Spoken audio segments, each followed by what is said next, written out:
Hello friends, welcome. My name is Kamalveer. आज के इस वीडियो का हमारा टॉपिक है international humanitarian laws and laws of armed conflicts. Okay, और ये टॉपिक नंबर 6 है यूनिट नंबर 7 के लिए। ये वीडियो लेक्चर सीरीज़ हमने स्टार्ट की है UGC NET JRF defence and strategic studies के लिए। तो अभी तक जो पहले की 6 यूनिट्स हैं वो हम कर चुके हैं, अभी 7th यूनिट कर रहे हैं। 7th यूनिट में भी ये हमारा 6th टॉपिक है। Let's start. तो अभी तक ये सारे टॉपिक इस यूनिट से हम कर चुके हैं। अभी हम यहाँ पे आए हैं international humanitarian laws and laws of armed conflicts. तो सबसे पहले बात आती है कि ह्यूमैनिटेरियन लॉ क्या होते हैं इंटरनेशनल लेवल पे, है ना। तो ह्यूमैनिटेरियन से आपको समझ आ रहा होगा कि ह्यूमन बीइंग की बात की जा रही है ना। ह्यूमन बीइंग की बात की जा रही है। तो ह्यूमन बीइंग से जुड़े लॉ, कानून, ठीक है। ह्यूमन बीइंग में हमें क्या करना है, हमें क्या करना होता है, ज़रूरत क्या है, हमें प्रोटेक्ट करने की ह्यूमन बीइंग्स को, उनके राइट्स को प्रोटेक्ट करना होता है, उनकी लाइफ को प्रोटेक्ट करना होता है, उनकी डिग्निटी को प्रोटेक्ट करना होता है, ठीक है। यही तो होता है ना, उनकी फ्रीडम को प्रोटेक्ट करना है। तो यही तो सारी चीज़ें होती है ना एक ह्यूमन में जो हमें प्रोटेक्ट करनी है। तो ये जो ह्यूमैनिटेरियन लॉ होंगे ये सारी चीज़ों को प्रोटेक्ट करेंगे। और ये लॉ कौन से होंगे? हमारा देश बनाएगा क्या? पार्लियामेंट बनाएगी कि विधानसभा? नहीं बनाएगी ना, ये तो इंटरनेशनल है ना। तो इंटरनेशनल लेवल पे तो क्या बात हो गई कि इंटरनेशनल लेवल के ऊपर कानून कौन बनाता है? तो वो बनाता है अलग अलग ऑर्गेनाइजेशन। कैसे? जैसे कि यूनाइटेड नेशन है ना, यही है ना। और इसके पहले लीग ऑफ नेशन था। इसके अलावा कई सारे कन्वेंशन होती हैं। तो हम बात कर रहे हैं कि league of nation, United nation और ये कई सारी कन्वेंशंस में क्या बनाए गए हैं इंटरनेशनल लेवल पे? कुछ लॉ बनाए गए हैं, कुछ कानून बनाए गए हैं जो क्या करते हैं? प्रोटेक्ट करते हैं। किसको? ह्यूमन बीइंग को। ह्यूमन बीइंग में क्या प्रोटेक्ट करते हैं? तो उसकी फ्रीडम, राइट, लाइफ और डिग्निटी को प्रोटेक्ट करते हैं। कब प्रोटेक्ट करते हैं?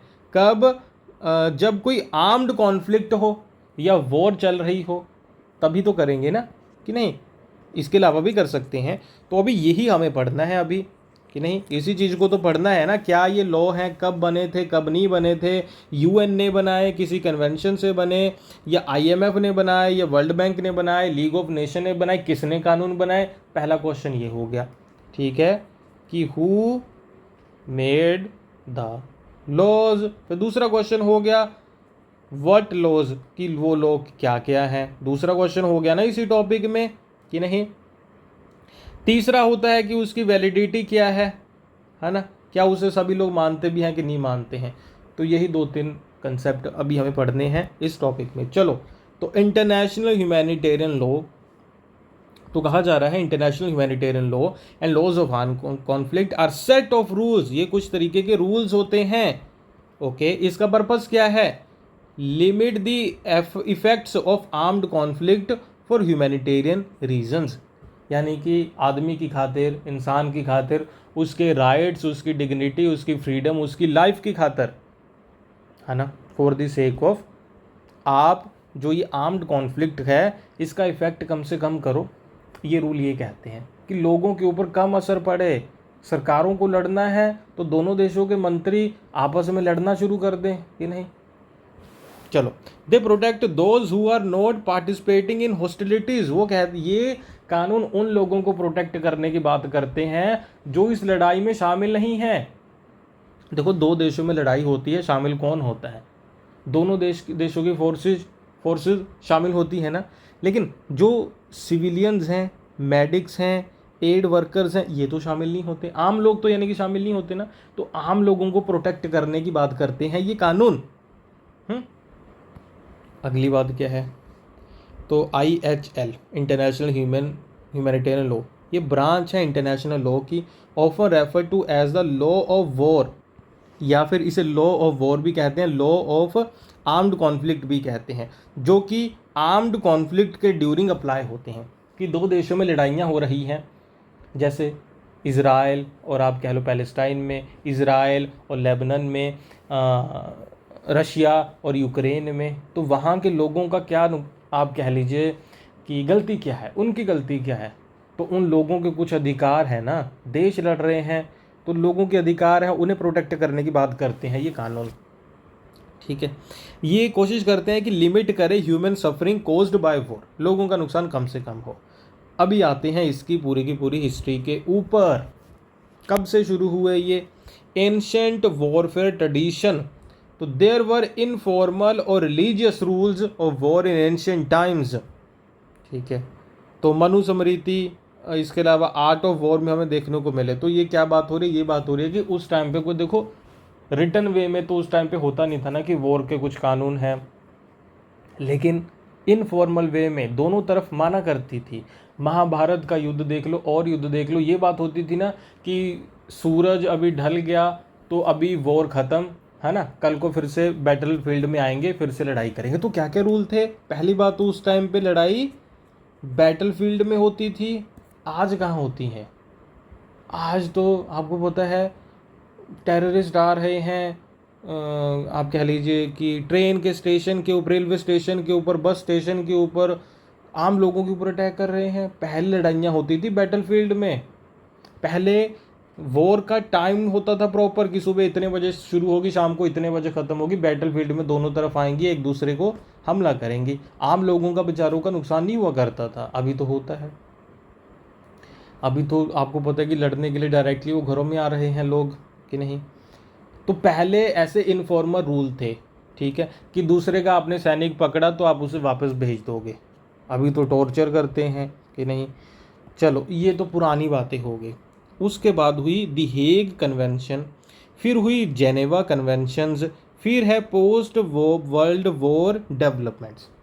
तो अभी ये जो हेग कन्वेंशन, जेनेवा कन्वेंशन, यहाँ पे एक एक लाइन में लिखा है ना, ये इतना नहीं है, तो यहाँ पे आएगा दी हेग कन्वेंशन, यहाँ आएगा। और उसके बाद फिर ये देखो फर्स्ट दी हेग कन्वेंशन, फिर उसके बाद आता है जी सेकंड, ठीक है, और फिर ठीक है इसका सिग्निफिकेंस क्या है ये तो हो गया। तो फिर ये देखो ये कई कई सारी कन्वेंशन है, एक एक में जो हमें पढ़नी है। पहले मैं आपको एक आइडिया सा दे रहा हूँ कि इसमें हमें पढ़ना क्या है। तो 1899 से 1907 के बीच में हेग कन्वेंशन हुई। दी हेग नेदरलैंड्स में है। फर्स्ट सिस्टमेटिक अटेम्प्ट था टू कोडिफाई रूल्स, यानी कि रूल रेगुलेशन बनाने का, on the conduct of hostility. They establish laws on land warfare, neutrality and the treatment of prisoners of war. तो इन कन्वेंशन में सबसे पहले हुआ कि जो लैंड के ऊपर वॉरफेयर हो रहा है कैसे कंडक्ट करे, उसके रूल रेगुलेशन बनाते हैं ना कुछ, न्यूट्रलिटी, और इसके अलावा जो प्रिजनर्स ऑफ वॉर है उनके साथ आप कैसा सलूक करोगे, है ना। सिकंदर और पोर्स, तुम वैसा ही सलूक करो जैसा तुम्हारा दुश्मन तुम्हारे साथ करेगा। मतलब वो वाली बातें तो चलो वो तो पुरानी बात है। यहाँ पे बातें हुई कि यार उन्हें छोड़ दोगे, उनके भी राइट्स होंगे, उनको वो सारी चीज़ें, यहाँ पे पहली बार बात हुई वो, यानी कि रूल बन रहे हैं किस चीज़ के, वॉर के, वॉरफेयर के। फिर जिनेवा कन्वेंशन हुई 1864 से 1494, 4 ट्रीटीज हुई इसमें। Develop to protect those who not participating in hostility. यहाँ पे बात हुई कि भाई जो हॉस्टिलिटी में पार्टिसिपेट नहीं करते, दी हेग वाले में था कंडक्ट ऑफ हॉस्टिलिटी, कि जो आप कह लो कि वॉरफेयर में पार्टिसिपेट कर रहे हैं, यानी कि जो हमारे सैनिक हैं उनके लिए, यहाँ पे कि जो सैनिक नहीं आम लोग हैं उनके लिए। The Hague conventions and the two 1977 additional protocol are the core of modern international humanitarian laws. ठीक है, फिर पोस्ट वर्ल्ड वॉर में क्या हुआ, efforts intensify to codify rules to prevent atrocity like those seen in the conflict, leading to adoption of the Geneva convention. फिर Geneva convention को ही adopt भी कर लिया हमने। ठीक है जी, ठीक है, अभी इसको डिटेल में पढ़ेंगे, एक एक चीज़ को बहुत डिटेल में हमें पढ़ना है। सो ये पार्ट नंबर 1 यहीं तक मेरे ख्याल से सही है। पार्ट नंबर 2 इस वीडियो का होगा, तो उसमें फिर डिटेल में आगे इस टॉपिक को और अच्छे से पढ़ेंगे।